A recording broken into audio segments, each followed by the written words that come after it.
Tonight, our I-Team is following through with concerns at a Hillsborough County juvenile facility. Last month, we reported the Florida Department of Juvenile Justice ended a $32 million contract after a 17-year-old girl was found dead at Lake Academy. And new here tonight, I-Team investigative reporter Adam Walser is now digging into the company's record and listening to others who say the state should now end all contracts with them. Video obtained by the I-Team shows how Lake Academy looked after students, teachers, and staff moved out last month.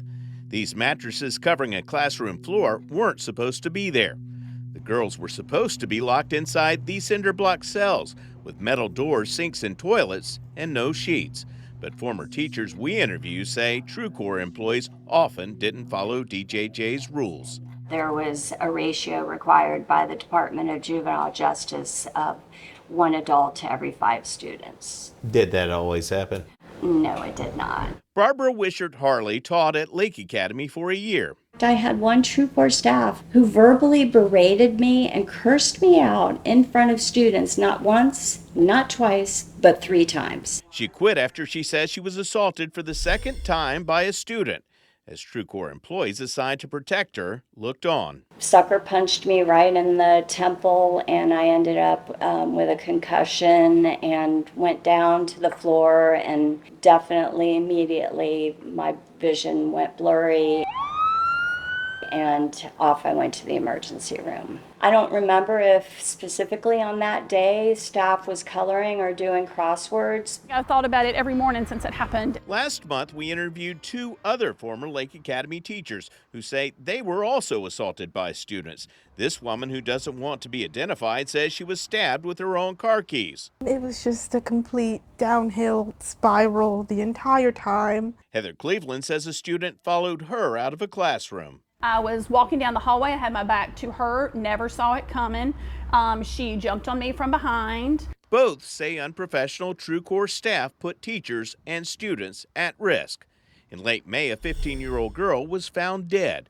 It is now under a criminal investigation. I hope we find out what happened, why it happened, and how on earth it happened. In a facility where every door is locked, there's windows, there's cameras. Lydia Perkins and Timothy Huff say they worry the same thing could happen to their special needs son, who wound up at a TrueCore facility after stealing a soft drink from a neighbor, then cutting off his ankle monitor. That's why I'm sitting here with you today, because what happened at Lake Academy should never have happened. There's no reason for a child to die in these programs. They say their son was bullied and injured by kids more than twice his size at Polk Halfway House, operated by TrueCore. He had been restrained more than 20 times in that time frame. His body was pretty much covered in bruising. He wasn't being medicated properly. This video shows the 4'7" boy being restrained by a guard after asking to go to the bathroom. 12 years old. He turned 13 in the program. The TrueCore employee called police on him, and he was charged and convicted of felony battery of a law enforcement officer. That big guard guy is claiming he was battered. He was battered. You've seen the video. There was a battery. Their son was transferred to another TrueCore facility in Tampa, where he started his sentence over. I honestly believe that it's driven from a monetary standpoint, not so much as trying to help the child. Lake Academy isn't the first DJJ facility operated by a private contractor to face scrutiny. This was a full-blown riot. In 2013, Highlands Youth Academy, then operated by G4S Youth Services, was ransacked as employees fled and 7 kids wound up in the hospital. We're paying for these kids to be abused. They need to come down and investigate it. A 2-year-long investigation now uncovering child abuse and a cover-up. A grand jury report said Highlands Youth Academy is a failure of the DJJ mission and is symptomatic of a much larger problem in our state. And private enterprise made millions and millions of dollars off of the state of Florida and the taxpayer while failing the juveniles they were supposed to be taking care of. A press release that same year announced former G4S Youth Services LLC becomes TrueCore Behavioral Solutions, noting several members of management remain at the helm and 2,000 associates.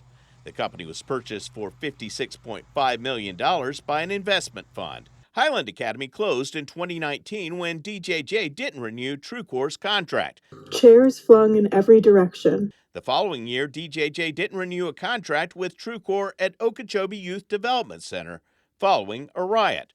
Another riot broke out at Palmetto Youth Academy. Deputies confronted Jackson, who admitted to the sex. A TrueCore employee was arrested in 2018 for sexual battery of a 16-year-old at the Central Pasco Girls Academy in Land O' Lakes, allegedly telling her she was going to have sex with him or be written up.